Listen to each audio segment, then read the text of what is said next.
everyone, welcome back to my channel. So today I am back with another video, and this time we're going to be doing a fill-in and we're going to be switching it up to Valentine's Day. So as always, the first thing that I am doing is going in with my extra coarse drill bit, and we're just going to go in and go ahead and file down some of the colored acrylic, because again we are going to be changing it up just a little bit, and we don't want to apply more colored acrylic on top of what we already have, because then the nails are going to be too thick. So again, this is an extra coarse drill bit. It is a safety one. You want to make sure that you always use a safety one when you're using anything more coarse than a coarse drill bit, because you don't want to cut your clients. So as always, we just go around the cuticle area, and then of course just filing the rest of the nail as always. And anytime that I'm doing nails, the only 3 drill bits that I use are usually my extra coarse drill bit, which is this one right here. I use to remove gel polish and to file down acrylic. And then I also use my sanding band, which is the one that you use to remove the shine from the natural nail. And then I use my fine drill bit, and that's usually it's a fine one. A lot of the time lately I've been using an extra fine drill bit. So if you're a beginner, I suggest using an extra fine just to be safe, and you know, it's not too sharp so you don't cut your clients. So I've been using an extra fine, and that's to file the acrylic after you're done applying it to smooth it out. So those are the only 3 that I use. The only one that will come with your drill is the one with the sanding band. You're still gonna have to buy more sanding bands because you have to switch them out after each client.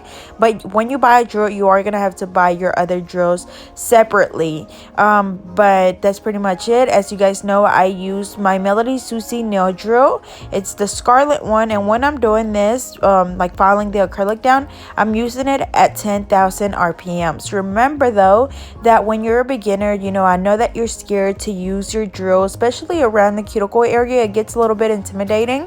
Trust me, I was once there. I will probably, well, not probably, but I know for a fact that for a while I wasn't using a drill because I was just so scared that I would cut someone.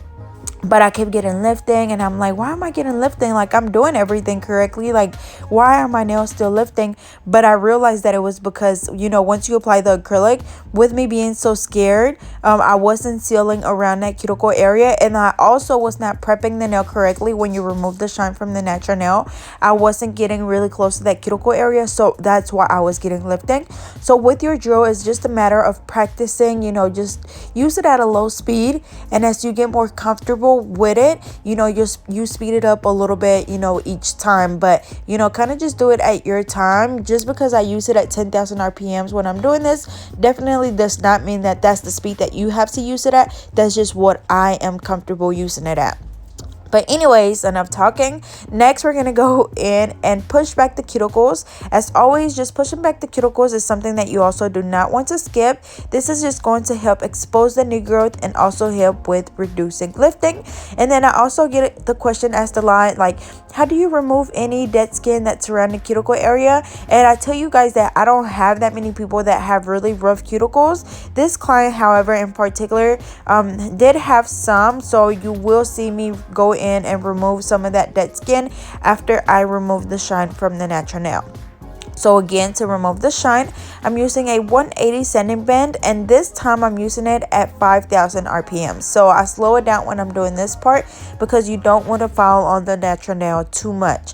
So again, we just go in from the right side, going all the way over to the left side, and just removing the shine. You know, our body produces a lot of oils. Those oils happen to be on our nails, which is why our natural nails are naturally like shiny.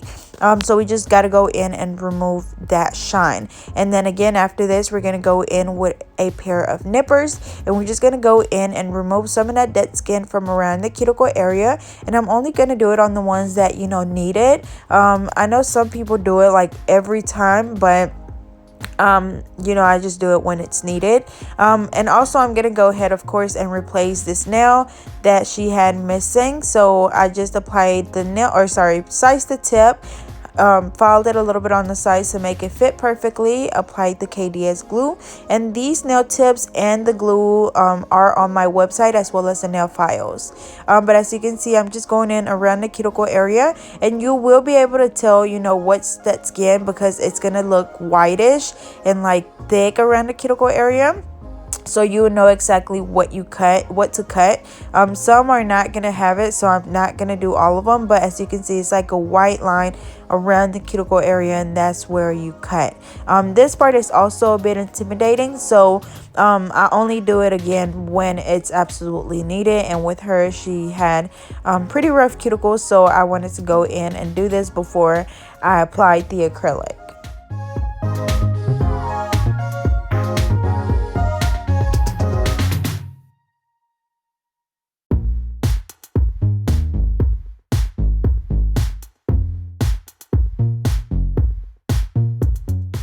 Alrighty, so now I'm going to go ahead and just trim the size down of this nail, and we're just going to go ahead and shape it up. We're going to do a coffin shape, so as always, we file both sides at a 90-degree angle. Make sure that we file the same amount of times on each side, that way the nail is not crooked. And if you've seen, I filed like a lot a lot on the right side and it looks a little bit crooked, so I'm gonna go ahead and file a little bit on the other side to even it out. So that's why you always want to make sure that you kind of do the same amount of files on each side. After that, we just dust the nails off, and then we're going in with the Young Nail Protein Bond, which I use for my primer. And then after this, we're gonna go ahead and apply the acrylic. So again, this is gonna be a Valentine's Day set, so I'm gonna be using my Mia Secret pink acrylic, which is the translucent pink.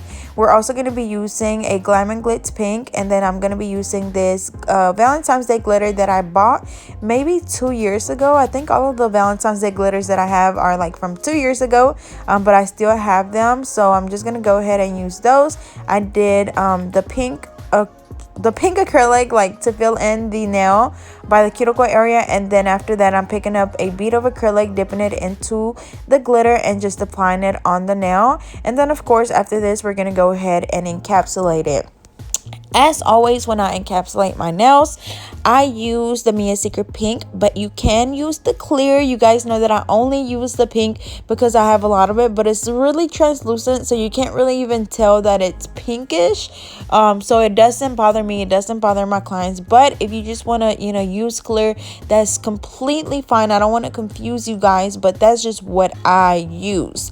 Remember that when you're encapsulating, nails, glitters, whatever, you want to make sure that you apply enough acrylic to where you're not going to file away any of that glitter once you come back in to file. And usually you'll be able to tell if you've encapsulated the nail really good, because the glitter will look kind of dull. If it still looks really shiny and you're able to see the glitter on top of the acrylic, then most likely you need to go in and apply a little bit more acrylic. And then as always, you want to make sure that you have a nice apex as well as a good thickness at your tip, that way your nails do not break off. So same thing, going in with the Mia Secret pink acrylic. We are going to be using a pink acrylic, which is this one by Glam and Glitz. On this nail I was going to do like a marble nail, but then I changed my mind, so I'm just gonna go ahead and do the light pink, which is by Glam and Glitz. I also have a promo code for them, so I'll be sure to leave that link down below for you guys so you can check them out. And honestly, with some of their colored acrylics, as I've been using them, like some are a little bit easier to use than others. Like this pink, I feel like it's a little bit, how would I say, kind of rough. It doesn't go on very smoothly, I guess I could say. So you have to use a little bit more and just fill in little gaps here and there, and then of course I'm gonna go in and fill it in. But yesterday I believe I used a red, I think it was ruby red by Glam and Glitz, and y'all, that red literally went on like butter. It was so easy to apply, and when I was doing it I was like, some go on really good, others they're a little bit hard to apply, so I'm not sure what the problem is there. But for the most part, all of them have been going on like butter. But I know this one in particular, I usually have a hard time to apply. I don't know why, but anyways, as you can see, once we applied the pink underneath, we're just going in and encapsulating it with the Mia Secret pink, and it looks pretty good. For the other nails, we also are going to be doing the same pink, and then I'm going to be doing a little bit of my Mia Secret frosted white. We're going to be doing kind of like a marble nail with that same glitter in between, and then of course encapsulating it. Always remember that when you're applying your acrylic, you want to make sure that you are careful when it comes to the cuticle area, because you don't want to get any of that product on the skin, because once you do, and if it dries, it's kind of hard to get off, and most likely you will get lifting. So you want to make sure that you're super careful.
Alrighty, so next for the pinky, we're just going to go ahead and fill it in with the Mia Secret pink, because we're going to bling this one out. So we're just going to leave this one plain. And then for the thumb, we're going to add a little bit of the pink and the glitter as well, and encapsulating it. I think I mentioned it, but I'm pretty sure you guys know that I'm using my Alpha brush in a number 10. As you guys know, I love their brushes. You want to make sure that when you are doing acrylic nails that you use a really good brush, because that will also determine how your acrylic goes on, whether it's lumpy or really nice and smooth. Because some brushes, if they're not good, the acrylic gets stuck to it really easily, and it just causes a disaster. So make sure that when you're looking for a brush, that you buy a really good one. So look for reviews, you know, see what other people are saying. So again, I use the Alpha brush, but you know, whatever you feel comfortable using is completely fine. I can tell you that I absolutely love my brushes, but you know, it just depends on you and what you want to invest your money in. But I do recommend these a lot. But anyways, as you can see for this one, I'm kind of doing the glitter on the tip, going like from one corner to the other, and then I'm doing the Glam and Glitz pink at the top, and then at the end we're gonna go ahead and encapsulate it. And then I don't know if you guys can tell, but I was struggling with this pink. Like I really was struggling. Like it doesn't go on very smoothly, but I definitely made it work.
Alrighty, so we finished this first hand, so now we're going to go ahead and do the exact same thing on the other hand. So again, we're doing just plain on the pinky with the Mia Secret pink acrylic. On the ring finger, we're going to do just all pink acrylic. On the middle finger, we're going to do all glitter. On the index, it's going to be the marble with the glitter in between.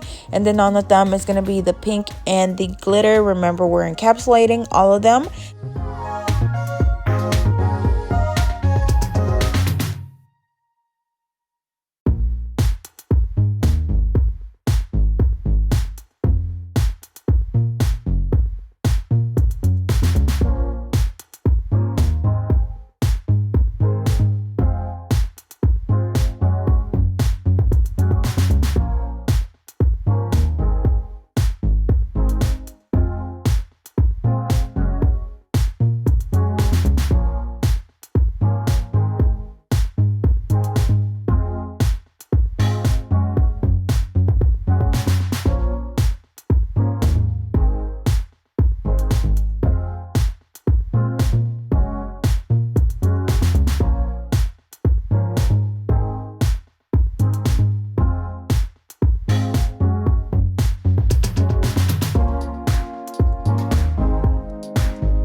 Alrighty, so now we're gonna go in and just reshape the nails. As always, we file the sides and the free edge at a 90-degree angle. Make sure that when you're doing this, you pay attention to your shape. You don't want to just go in there and, you know, just shape, and then move on to the next one. You want to make sure that you really look at your shape, because your shape really, you know, makes or breaks your sets. I know the other day, I was scrolling through Instagram and I stopped and I seen a picture, and like the shape was really good, and it just happened to be, you know, someone that watches me on Instagram, on YouTube. She really likes my videos, and you know, she said that she learned a lot from me, and you know, she was just amazed that I liked her picture. But I'm like, you know, that's the thing, when you have a nice shape, that's when people like stop and look like, oh my god, you know, that shape is really pretty. So your shape, you know, is what stops people to look at the nails. Of course, you know, the bling, the signs or whatever, but for me, it was definitely that shape. It just looked really good. So you always want to make sure you spend a little bit more time on your shape. You know, once you're done shaping one hand, just stop and look at the entire hand and just see, you know, maybe one nail is slightly, you know, crooked, or maybe you don't have that perfect coffin shape, maybe one's a little bit rounded. You want to make sure that you pay really good attention to your shape, because again, that will definitely not necessarily make and break your set. That's what I always say, but you know, it just makes the entire set look so much better when you have a really nice shape. And it's all about the angle of your file when you're doing this. Again, 90-degree angle on the sides and the free edge, holding your file super straight.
Alrighty, so after we finish shaping the nails, we're going to go in with the extra fine drill bit, and we're going to be filing the nails. As always, we start around the cuticle area, going from the right side over to the left side, just going back and forth until you're able to see where the cuticle is, where the natural nail is, and where the acrylic is. That way we know that you are not going to get any lifting, because the acrylic is not going to be on the skin. So that's usually how I know, and that's what I look for every time that I'm filing the nails. Again, this is the extra fine drill bit. That's the one that I've been using for quite a while now. As you guys know, I get my drill bits from Amazon. I'll be sure to leave the link down below for you guys so you can check them out. But it's gonna be the same thing, and I also go ahead and always file underneath the nail, because sometimes you kind of get acrylic under there. So I file underneath the nail, and then I go from the right side over to the left side, just going back and forth. Remember that when you're using your drill, you want to make sure that you are not leaving your drill bit in one spot for too long, because if you do, it's going to cause friction and it's going to cause your client's nail to burn. And yeah, so we're going to go ahead and do this on all of the nails. And then also, it was something else that I wanted to tell you guys. Oh yeah, the speed. So for this part, I'm using my drill at 10,000 RPM. So again, when I'm removing gel polish and filing the acrylic, I use it at 10,000. When I'm removing the shine from the natural nail, I use it at 5,000. And then when I'm filing the nails like I am doing here, I use it at 10,000. So 10, 5, 10. Just in case anyone wanted to know. I know I get that question asked a lot, but once again, when you're doing this, just use it at whatever speed you feel comfortable using it at. I don't know if maybe once you put it at 10,000, you know, it might be way too fast for you. So just slow it down and just see, you know, what speed works for you. So next time, whenever you do someone's nails, you can go back to that speed. And then as you get more practice, you know, you're going to be be able to kind of speed it up each time, but you know, it just kind of happens over time.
Alrighty, so now we're gonna go in and buff the nails. So as always, this just gets rid of any of the scratches left on the nail from the hand file or the e-file. So just buff, buff, buff. And as always, I do have these on my website. The website is currently up and restocked, so make sure that you go on there and purchase anything that you've had your eye on lately. So I think I mentioned it throughout the video, but I have the nail tips, I have the glue, I have the nail files, I have the buffers, I have all of the bling that I use, I have on my website. What else do I have? I have quite a few things. So the website is www.getnail32. As always, I put the website down or shut the website down once it's out of stock, so make sure that you check it out because it does sell out quickly. Even though I get a lot more every time that I restock, I buy a lot more. So thank you guys so much if you've already placed an order. I really do appreciate it. So yeah, after this we're just wiping the nails down, or we dust the nails off, and now we're wiping them off with an alcohol wipe. And then we're not going to do too much because they're already really pretty, but we are going to go in and add a little bit of bling. So we're going to go ahead and bling the pinky out. We're going to do the Color Club Harp on It polish. We're just doing one coat of that on each pinky, and then once it dries, we're going to go in and add some bling. So I'm using my AB SS6 and SS12 and my wax pencil. Both of these I do have, or all three of those I do have on my website. And then I'm also using the Soleil nail adhesive to apply the bling. And then I'm also going to throw in a little bit of pink rhinestones, and it's going to be like 2 different shades of pink. And then we're going to move on to the other finger, and I'm also going to have that bling on my website.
Alrighty, so for the ring fingers, we're going to apply some bling right in the middle. We're going to do the bigger pieces. So I'm doing the rhombus right in the middle, which again, I do have these bigger pieces on my website. And then the other ones are the water drops. So rhombus in the middle and not teardrop, I always say teardrop, water drop, long water drop on each side. And then we're going in with some pink ones and my small ABS6. And once we apply the bling, we're going to go ahead and spray those two nails with the Mia Secret Gel Resin Activator. As you guys know, the gel resin, it's a little bit on the thicker side, so you have to go in there and spray it with the activator. And I just feel like when you spray them with the activator, it's like the bling just stays on a lot longer. I don't know if it's just me, but it's like that spray kind of just freezes the bling into place. So I always make sure that I use it. If you don't, it will take the glue a little bit longer to dry, but it will dry, so no worries. But anyways, after we apply the bling, I'm just going in with the Madam Glam gel top coat, which I absolutely love. It's really shiny and it stays really shiny throughout your 2 or 3 weeks or however long you go. But yeah, so after this, we're just going to cure for 60 seconds. I'm going to be using my Holly UV LED light from Madam Glam. As always, I do have a promo code for them, so I'll be sure to leave that down below for you guys. And then the small cleanup brush that I'm using is also on my website. So just go ahead and head over to my website after this video so you guys can go check it out and see if there's anything that you've been wanting. I have anything from nail tips to glitters to cleanup brushes to wax pencils to a lot of bling. And all of the bling and everything on there that I have is everything that, you know, I use. So it's definitely, you know, good things. But anyways, after this, again, we're going to cure it and then we're going to apply a little bit of cuticle oil. And here is the final look. As you can see, they turned out really pretty. I love that light pink. It just looks so pretty and I love the little hearts. So as always, I hope you guys enjoyed. Don't forget to like, comment, and subscribe. Follow me on Instagram and Twitter at GetNailDirty2, and I'll see you guys next time.